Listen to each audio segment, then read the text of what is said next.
Le corps d'Osner Févry Junior a été retrouvé sans vie mardi par la police à Thomasin 37, à quelque distance de son domicile.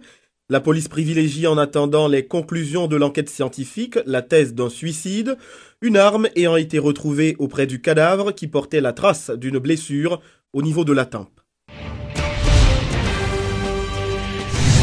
Le député de Cité-Soleil, Almétis Junior, s'indigne face à l'insécurité qui augmente de jour en jour dans cette commune.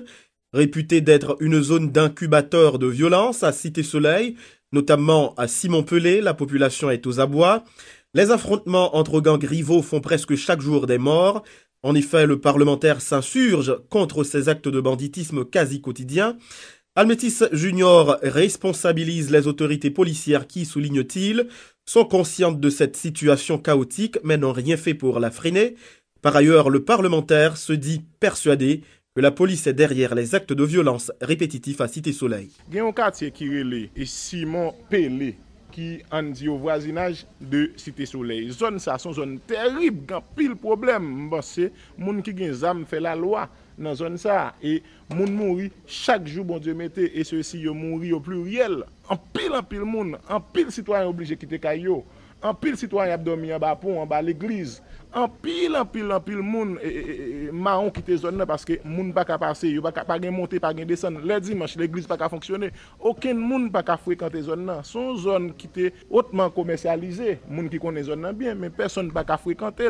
La police connaît ça et autorité dans le pays, yo connaît difficulté moun yo connaît cri population ça. Mais pas gagner non de sérieux qui j'aime fait. Ministre qui a vivre aux alentours de zone ça parce que moun qui connaît Pelé Simon et yo connaît gon base ministère dans zone là mais moun qui gen zam yo y a passé bon côté base ministère y a passé dans figure la police mais pas grand qui fait non mais cependant laissez-moi même qui gen un positionnement politique parce que m'a vivre Cité Soleil ou dit faut chasser ou contre moi et puis on traiter de toutes sortes mais bah ça moi même moi condamné moi déplorer yo côté problème yo de toute façon c'est directeur général la police nationale problème yo entier problème yo identifié et ceux-ci zone qui ont problème yo connaît même cité la quartier Simon Pelé ça son maligne ça son cancer mais faut que la police font gens population en pense li crier de événements ça qui a passé là même moi crois que premier ministre là à travers conférence des ministres qui qu'on gagné dans primature ils parlent sur ça et ils promettent, mais rien pas jamais fait. Nous, à la veille des élections, si toutefois nous avons volonté d'organiser l'élection, parce que quartier Simon Pelé, c'est les gens qui habitent là, c'est haïtien tout, ils sont concernés dans les affaires d'élection, mais il faut que la zone ça reste une zone très fonctionnelle. Ils ne sont pas capables de rendre une zone une zone difficile. Le programme d'identification et de documentation des immigrants haïtiens PIDIH est sur le point de démarrer en République dominicaine, une annonce du ministre des Haïtiens vivant à l'étranger, François Guillaume II, lors d'une rencontre avec la presse ce mercredi.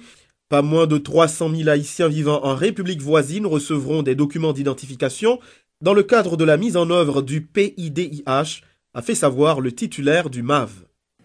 Programme d'identification et de documentation des Haïtiens qui vivent à l'étranger sont un programme qui a commencé depuis 2 ans de cela. Depuis 2 ans de cela, en République dominicaine, avec une équipe de coordination qui a fait des études pour voir qui gens et qui leur que n'a réussi lancer le projet ça. Donc son projet qui va mener nous pour nous bailler non seulement mais 3 différentes formes d'identification: acte de naissance, passeport et carte d'identité nationale. Alors, pour qui ça que c'est important pour nous-mêmes, Haïtiens, nous commencer ce programme d'identification, c'est pour 2 raisons. Premièrement, nous-mêmes, nous ne pas concevoir. Président, Premier ministre, nous-mêmes, nous ne pas concevoir qu'un Haïtien n'a aucune forme d'identité. Nous répondons à la responsabilité étatique, nous.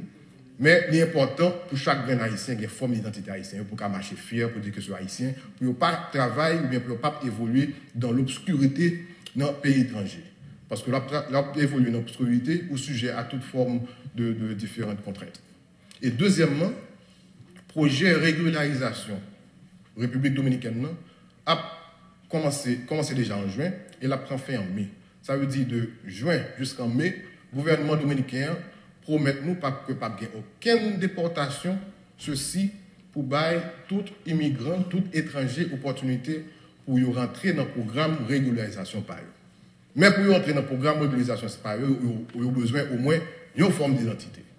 Donc, c'est une raison tout que nous avons cherché à presser une forme d'identification pour y prendre avantage de plan de régularisation République dominicaine. À quelques jours de la grande finale de la Coupe du monde de football, les pronostics vont bon train ici en Haïti. Alors que 8 équipes sont encore en lice pour les quarts de finale, les grands favoris demeurent le Brésil, l'Argentine et la Hollande, selon un petit sondage réalisé par Métropole ce mercredi. Cependant, certains estiment encore qu'il peut y avoir des surprises. Ce mercredi à Port-au-Prince, les stations de radio et de télévision retrouvent leur programmation habituelle. Les esprits sont plus apaisés, les différentes bases marquent une pause, il n'y a pas de match. Cependant, dans les rues de la capitale, on parle encore football, les pronostics occupent une place importante dans les débats. Alors que la grande finale approche, les fans laissent libre cours à leurs analyses. Cette catégorie d'interviewés connaît déjà le grand champion de cette 20e édition de la Coupe du Monde et évidemment, le Brésil et l'Argentine sont en tête de classement. Nous avons le Brésil là comme champion. Nous sortons à l'aise, nous fiers parce que le Brésil pas 6 étoiles là. Argentine tête droite, Brésil pas sur son manche. Les moins sûrs ne vont pas jusqu'à désigner un champion, mais connaissent néanmoins les finalistes. Et sur ce coup, l'Allemagne, la France et la Colombie entrent en lice. Possible et probable en Brésil-France. Et la Hollande-Colombie. Brésil-Argentine en finale. Brésil-Argentine. Brésil-Argentine. Cette Coupe du Monde au Brésil aura été une belle compétition de la vie de nombreux citoyens haïtiens. Un mondial plein de surprises qui a révélé les talents de certains joueurs, portiers, voire même d'équipes tout entières. Les Haïtiens s'en réjouissent et c'est pour le bien du football. Au niveau de cette équipe, autrefois, on a minimisé, c'est eux-mêmes qui ont fait parler de eux. Puis l'équipe qui a été prise pour une équipe qui a déjà approuvé, grande équipe qui a déjà approuvé le monde. La France, le Brésil, l'Allemagne, l'Argentine, la Colombie, la Hollande, la Belgique et la Costa Rica. Le trophée se joue désormais entre deux continents, l'Europe et l'Amérique. Les pronostics se font dans la rue, mais la réalité est sur le terrain.